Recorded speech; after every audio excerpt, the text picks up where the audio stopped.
Makanya biasanya tuh cepat gitu. Ini pergerakannya tuh, inisiatifnya tuh. Kayak kita kita butuh apa tuh mereka tuh kayak udah tahu, udah ngambilin gitu, udah nyiapin. Tuh biasanya eh pelayanan tuh kayak gitu gitu, sukanya ngurusin, ngelayanin, ngasih pelayanan gitu, dan memberikan servis kayak gitu.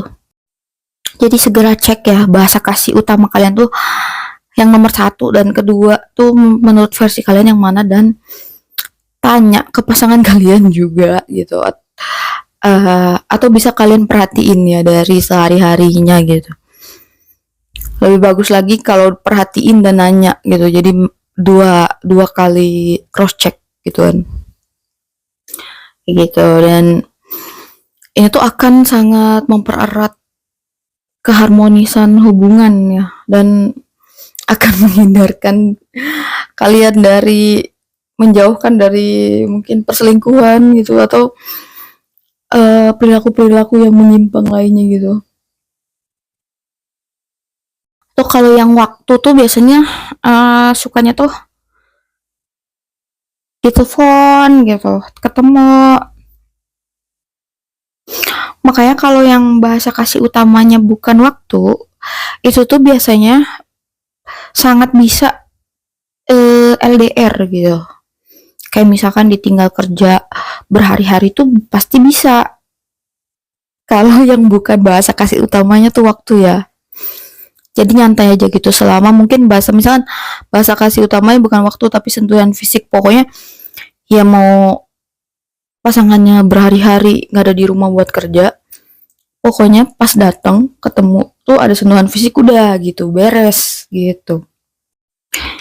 Yang bahasa kasihnya pujian tuh bisa jadi kita tuh sering, caranya tuh ya memenuhi kebutuhan orang yang word of affirmation atau pujian itu bisa dengan kita tuh sering bilang sayang gitu ke orangnya, bilang kita tuh mencintai mereka gitu, kayak kita beruntung punya mereka, terus kayak makasih buat kasih sayang mereka gitu. Pokoknya mereka memang bahasa kasihnya tuh kata-kata gitu.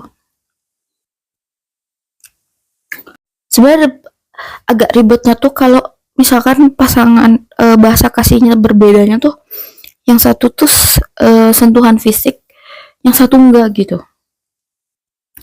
Jadi kalau pasangannya deket-deket tuh pasti kayak risih gitu, kayak apa sih gitu. Atau kalau yang dikasih sesuatu biasa aja, itu bisa jadi bahasa kasihnya tuh bukan gift gitu ya. Jadi bahasa kasihnya yang lainnya berarti. Bahasa kasih itu ibaratnya kebutuhan emosional, jadi yang namanya kebutuhan pasti kan harus dipenuhi gitu. Jadi memang harus benar-benar perhatikan gitu.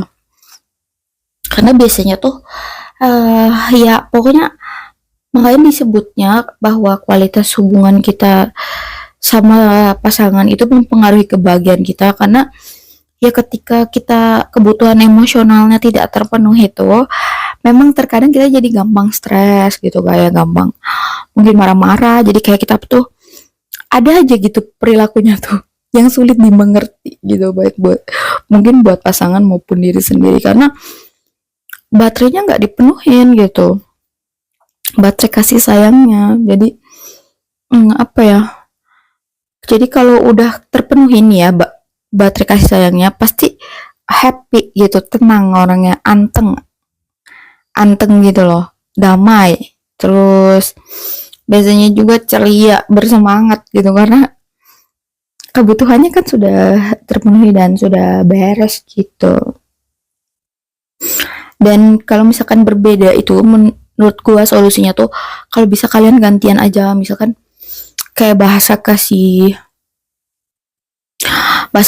misalkan ceweknya atau istrinya itu bahasa kasihnya pelayanan gitu, sedangkan prianya bahasa kasihnya itu sentuhan fisik gitu sama quality time. Kalau wanitanya pelayanan sama dipuji. Jadi Si prianya memberikan bahasa kasih wanitanya dan wanitanya juga ngasih bahasa kasih prianya gitu. Jadi nggak perlu harus kalau misalkan wanitanya ini prianya juga harus bahasa kasihnya ini enggak, karena itu udah dari sananya gitu, udah default yang nggak bisa dirubah-rubah gitu. Dan mulai sekarang juga jadi kita paham ya, kayak maksudnya terkadang kita mikirnya dia tuh nggak sayang lagi sama aku, nggak cinta lagi sama aku, padahal sebenarnya tuh beda bahasa kasih aja mungkin kan, maksudnya mungkin karena yang misalkan bahasa kasih gue tuh word of affirmation gitu, cuman ini tuh cowoknya tuh ngasihnya tuh pelayanan terus gitu. Nah, tadinya kan mungkin gue mikirnya dia nggak sayang lagi sama gue, cuman kan ternyata dari POV cowoknya tuh itu tuh dia sudah menyayangi gue gitu. Jadi ya bisa dibicarakan baik-baik lah gitu. Dan inget ya, 2 gitu. Jadi ada urutan pertama, ada urutan kedua. Nah, itu yang harus banget dipenuhin. Jadi kayak misalkan bahasa kasih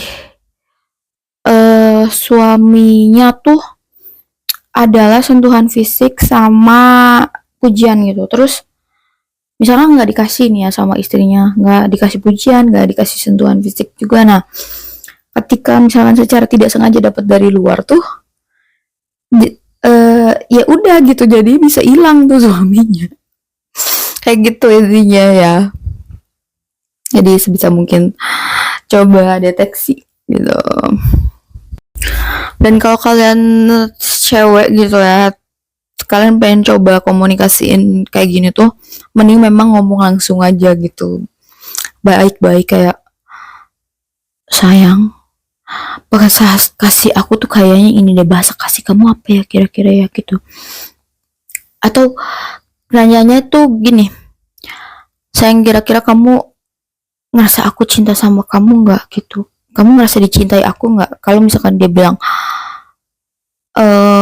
ngerasa, atau misalkan dia bilang kurang sih, nah itu tuh bisa jadi kita bisa akhirnya bisa tahu kan.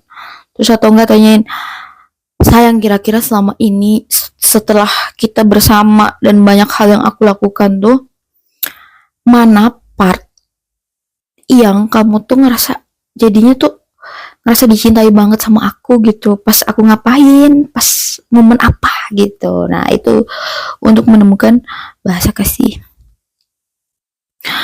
kayak gitu, karena ada yang udah sadar, ada yang belum, ada yang nggak tahu juga gitu. Jadi kira-kira bahasa kasih utama kalian yang nomor 1 dan nomor 2 apa?